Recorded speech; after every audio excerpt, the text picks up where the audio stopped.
I think, you know, I don't like models too much, but I did want to put one up here. There's an esoteric teaching, and I think what happens is it's great when we wrap philosophy around that, because I think the esoteric teaching is experiential.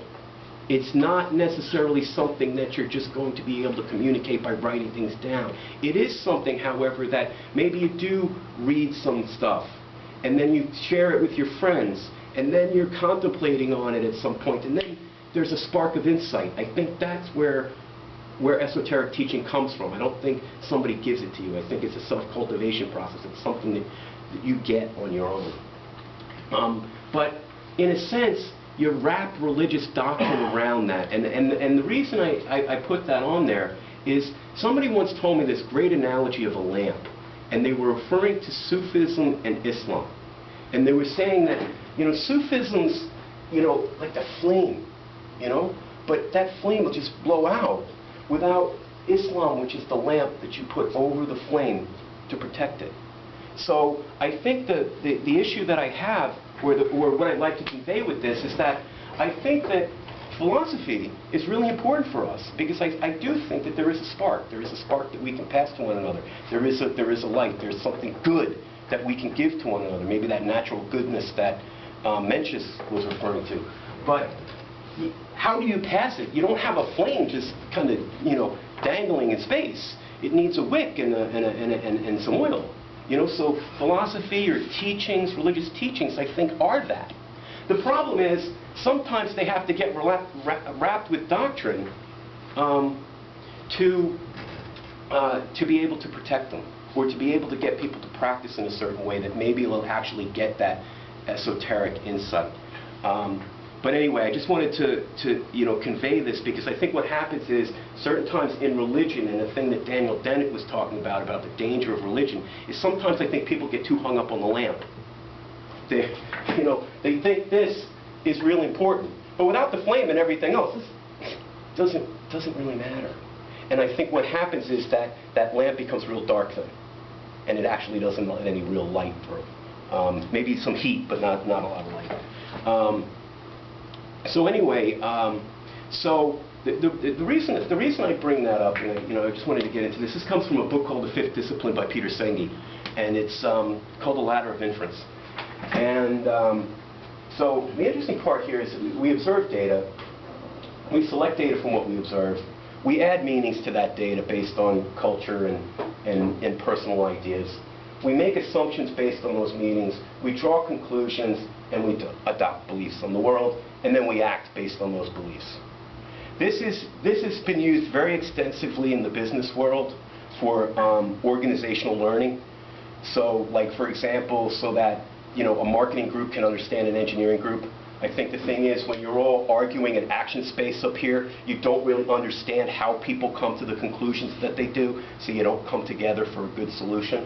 The other thing is you have this, what I think can be kind of scary here in a dangerous means sense, what Daniel Dennett was talking about, is this reflective loop that oftentimes what can happen is that you'll actually select data from what you see based on your beliefs.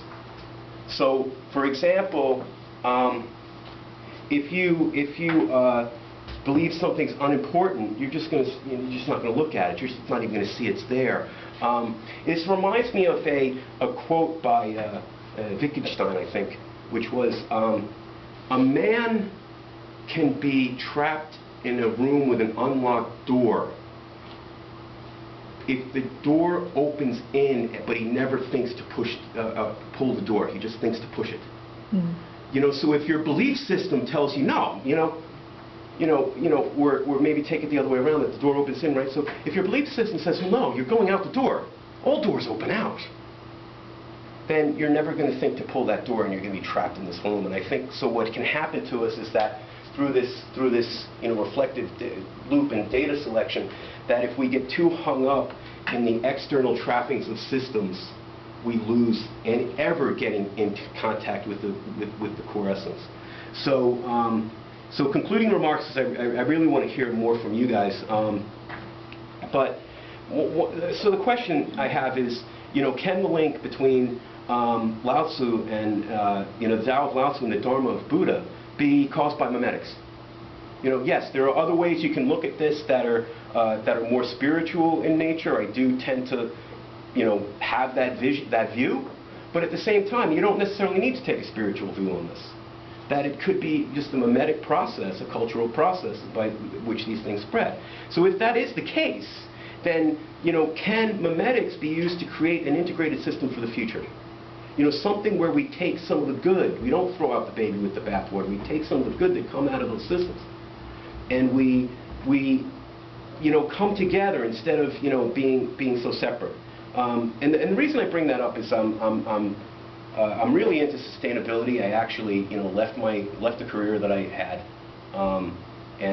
because I was unhappy with working on the next gadget 3.0 when there are people in the world that don't have clean water 1.0. And I went to a seminar where I learned about an interesting statistic. It's very bad that somewhere on the order of about 20,000 babies die every day from diarrhea because they don't have access to fresh water. They don't have access to clean water. And what I also saw on that same day was that people were worried about carbon, okay? And they're worried about the developing world developing and therefore producing more carbon. So they're saying, we can't let the developing world develop. I'm like, wait a second, that's just completely wrong. What we have to do is we have to work on our consumption so that we're allowing other people to develop. So I think that what I'd like to see is that where people use a memetic process to come up with a good system, an inclusive system, something that doesn't exclude any groups, because I think it might help us to deal with those conflicts that will arise from scarcity. And I think that we haven't even seen the tip of the iceberg yet. But anyway, another thing is, so here's the start for me is that, mind is Buddha. And having faith in the mind, don't rely on some external version of good. And there's also, from one thing I get this, is that there's no need to go anywhere else. It's right here. Start right here. You don't have to think about some heaven or some later on everything will be good. You can start right here. There's no need to wait. So I don't know how many of you know the Buddhist concept of the triple gem, but I kind of have a little bit more of a modern slant on it.